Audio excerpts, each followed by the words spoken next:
Okay, let's unpack this. I mean, think about it for a second. The fact that you are actually you right now. You're, experiencing this conversation, the sounds, your own thoughts kind of swirling around inside your head. But why? Why does all that incredibly complex activity happening in your brain, why does it result in this personal, vivid feeling of being alive? That's it, exactly. That's the absolute core of what we're digging into today. Yeah. People call it the hard problem of consciousness. The hard problem, right. Yeah, and we're looking at some sources that really tackle this from, well, a few angles, scientific, philosophical, and including some pretty unique insights from Walter Russell. Walter Russell, okay. The whole goal here is to try and get a handle on why we have these subjective experiences, like why red feels red. Yeah. Or why sadness has that specific kind of heavy feeling. Why aren't we just like super advanced information processors? Exactly. Because, I mean, you look at neuroscience and the progress is just stunning. We understand so much about how the brain works now. Absolutely. How it processes information, how we learn things, adapt, how it generates our actions. It's like, think about those incredibly detailed maps cartographers make, right? Charting every little feature of a continent. Right. Or meteorologists getting better and better at predicting these really complex weather patterns. Yeah. We're getting really good at figuring out the how, the mechanics. Exactly. We're tackling what some people call the easy problems, though easy is maybe putting it mildly. Yeah, probably not that easy for the neuroscientists. Right. But the philosopher David Chalmers, he really nailed it. He pointed out that the hard problem isn't about how the brain does all this amazing computing and controlling stuff. Okay. It's about why there's this inner experience, this sort of private movie playing, the feeling of being that actually goes along with all that processing. Why aren't we just, incredibly sophisticated robots? Philosophical zombies, they sometimes call them. Zombies, right. All the function, none of the feeling. So let's really dig into that. What makes this hard problem so, hard? Why is it so tough to explain? Well, fundamentally, it's this puzzle. Yeah. How does physical stuff, your brain, neurons firing, chemicals moving around, how does that give rise to this rich, non-physical seeming internal world? Your subjective experience. Oh, yeah. Why does the, electrochemical fizzing in your visual cortex produce the actual experience of seeing a beautiful sunset? Or the taste buds firing create the sensation of sweetness? Or neural patterns result in the feeling of sorrow or the lightness of joy? These aren't just ideas we think about. No. They are the feeling. They're the immediate felt reality of being alive. Yeah. And bridging that gap between the physical brain activity and the subjective feeling. That's the chasm. And science has found connections, though, right? Like, we can put someone in an fMRI scanner and see what parts of the brain light up when they feel happy or see the color blue. Precisely. We can definitely find those correlations. We can say, okay, when you report feeling joy, these networks show increased activity. Or seeing blue correlates with activity in this specific visual area. But that correlation is an explanation. Exactly. It tells us what brain activity goes along with the experience, but it doesn't tell us why that activity should feel like anything at all. Why isn't it just dark inside? Yeah. One of the sources uses a good analogy. It's like describing every gear and spring inside a music box. You can explain the mechanics perfectly. How it makes the sound waves. Right. But that mechanical description doesn't capture or explain the emotional feeling you get when you actually hear the melody. We understand the clockwork, but the experience of the music, that's still mysterious. Okay, so if correlation isn't enough, what are scientists actually trying? What are some of the big theories attempting to bridge this gap?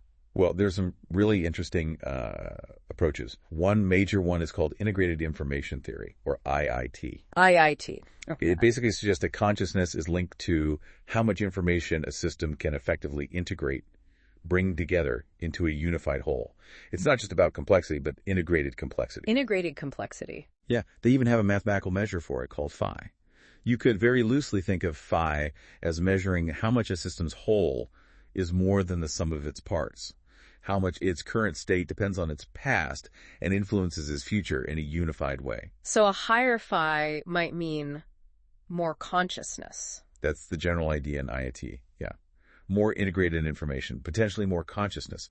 It's trying to find a fundamental property that correlates with consciousness. Interesting. What else? Another big one is the global workspace theory, GWT. This one is maybe a bit more intuitive for some. Okay. It proposes that consciousness is what happens when information gets sort of broadcast across the brain. Like there's a central workspace, a stage maybe. A stage. Yeah, where different specialized processors, different parts of the brain doing their own thing can post information. And when information makes it onto that stage, it becomes globally available to many other processes. That's what you become conscious of. Ah, so like when a thought or a sight or a sound becomes prominent enough to sort of grab the spotlight and be shared with the rest of your mind. That's a really good way to put it. Yeah. So both IIT and GWT, they offer these valuable ways of thinking about how the brain handles information, how things become available to the system. But they still don't solve the hard problem. Well, that's the crucial point. Even the people who develop and champion these theories often admit, quite openly actually, that they don't fully crack the hard problem itself. Really? Yeah. They might explain the conditions under which consciousness seems to arise or what kind of information processing seems to correlate with it. They describe the functional correlates, the clockwork, as one source puts it. But not the feeling itself. But not the subjective why. Yeah. Why does broadcasting information in a global workspace feel like seeing red? Why does a high-five value feel like being sad? They describe the machinery, but the ghost in the machine, that subjective experience, still kind of slips through the net of purely mechanistic explanations. Which brings us right to that big debate our sources talk about. Is consciousness something that just kind of pops out of complex brain stuff, like an emergent property? Or is it something more basic, more fundamental? This is such a critical fork in the road in trying to understand this. The emergent property view is probably the more standard scientific assumption, historically anyway. Okay. It argues consciousness arises from complex brain activity, kind of like how wetness isn't a property of a single H2O molecule. Right. One molecule isn't wet. Exactly. But get enough of them together, interacting in the right way, and boom, you get wetness. It's a property of the system, not the parts.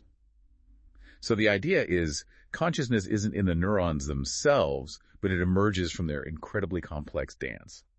So you hit a certain threshold of complexity and organization in the brain, and consciousness just switches on. That's the basic idea behind emergence, yeah. It's a novel property that appears at a higher level of organization. But then there's the other view. The fundamental view. Right. This perspective suggests that maybe we've got it backwards. Maybe consciousness, or at least some basic form of it, as sometimes called proto-consciousness, isn't something that emerges from matter. Maybe it's a fundamental property of reality itself. Like mass. Or electric charge, something just built into the fabric of the universe. Exactly like that. In this view, it's always been there, in some form. This is where ideas like panpsychism come, in the idea that maybe even very simple things like an electron or an atom have some incredibly rudimentary flicker of inner experience. Wow, okay, so not just brains. Not just brains. In this view, brains don't create consciousness from scratch. They just amplify or organize or structure this pre-existing fundamental property into the complex awareness we experience. That is a radically different way of looking at the universe. It absolutely is. And, this is where Walter Russell's perspective, which our source material brings in, becomes really interesting. Because he didn't get there through, scientific calculation or experiments in a lab. How did he arrive at his ideas, then? He described experiencing something he called a profound cosmic illumination. A direct, intuitive knowing, you might say. Fundamentally different from the step-by-step empirical method of science. Okay, so different kind of insight. What was the core of it?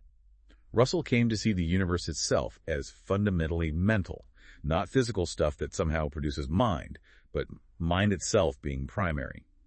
He described the cosmos as, quote, an idea in the mind of the universal one. The universe as an idea. Yeah. So in his view, consciousness isn't the problem we need to explain. It's the explanation. It's the source, the ground of all being. Matter, physical reality, wasn't the fundamental stuff for him. What was it then? Matter was an expression of this universal consciousness. He had this phrase, thought made visible as conditioned light. So physical reality arises from consciousness, not the other way around. Okay, wait. So if consciousness is the fundamental reality, the source of everything, yeah, then the hard problem, the whole puzzle of how matter creates subjective experience, it just sort of vanishes. Precisely. It dissolves. From Russell's perspective, you don't need to explain how matter gives rise to subjective experience, because subjective experience, or mind, is inherent in the fundamental reality itself. Physical processes are manifestations within or of consciousness. So the brain, what's the brain's role in that picture? In Russell's framework, the brain wouldn't be the generator of consciousness. It's more like a receiver. or maybe a filter, or a lens. It allows the universal consciousness to have a specific, localized point of view. Like tuning into a specific channel. Your individual awareness is one channel of this universal consciousness focused through the brain. That's a pretty good analogy, yeah. It allows for individual experience within the larger mind. And you can see how this connects directly to that consciousness's fundamental side of the current scientific and philosophical debate we were just talking about. It really does. It's offering a completely different starting point. It is. Now, it's important to remember, as our source makes clear, Russell's view is a philosophical vision, a metaphysical framework. It's not scientific in the way we usually mean it. It doesn't rely on empirical experiments and falsifiable predictions in the same way. Right. It's not something you can test in a lab easily. Not in the conventional sense. But what it does do is directly address the very thing that purely materialist science struggles with, subjective experience. It suggests the reason the hard problem seems so hard is perhaps because the assumption that matter is primary is maybe incorrect, or at least incomplete. Maybe we're looking in the wrong place or with the wrong assumptions. That's the implication, which actually leads perfectly into this quote our source includes from someone named Zoran. It's quite striking. Okay, what's the quote? Zoran says, "You seek the fire in the smoke, little ones, meticulously studying the dance of vapor. But the smoke is what the dance of the fire you cannot grasp, while you insist it must fit inside your little box of matter." Wow. Seek the fire in the smoke. That's really evocative. It really is, isn't it? It perfectly captures this whole alternative way of thinking. The smoke, that's the physical brain activity. The neural correlates. The stuff science can measure and study, the dance of vapor. Okay, the measurable stuff. Right. But the fire, that's consciousness itself. The source. The subjective reality. Zoran's point seems to be that focusing only on the smoke, on the physical brain, the little box of matter, trying to find the source of the fire within the smoke, well, you're missing the point. You're mistaking the effect for the cause. You can't find the fire by only analyzing the smoke. You can learn a lot about the fire from the smoke, maybe, its properties, how it behaves, but you won't find the actual source fire inside the smoke itself. The quote suggests we need to look beyond the material manifestation if we want to understand the source. So wrapping this up then, we're left with this really fundamental tension, this ongoing debate. Is consciousness something that emerges somehow from complex arrangements of non-conscious matter? The emergent view. Or is consciousness itself foundational, a basic aspect of reality from which matter itself might arise? The fundamental view, echoing ideas like Russell's. And the hard problem, this persistent difficulty in explaining subjective feeling within that purely materialist emergent framework. Yeah. It really highlights this tension, doesn't it? It absolutely does. It shows just how challenging it is for our current scientific models to fully account for the most obvious, the most immediate thing we know, our own conscious experience. Yeah, and it's not just a technical puzzle. Our sources suggest this struggle is actually quite profound. It's like humanity bumping up against the limits of one way of seeing the world, maybe pushing us towards considering the deeper nature of reality, asking questions that, ancient philosophies and spiritual traditions have asked for millennia and that people like Russell explored through different means. It's a huge question. So maybe a final thought for you listening. As you go about your day, just being you, feeling things, seeing things, take a moment, consider this. What if your everyday awareness, this feeling of being you, isn't generated by your brain, but is actually maybe a focused expression, a filtered version of a much larger fundamental consciousness? Yeah, what would that imply? What would that mean for how we understand ourselves? Reality, our place in the cosmos. What if the limits we perceive aren't limits of reality itself, but just the limits of our current way of looking? Something to let simmer, perhaps.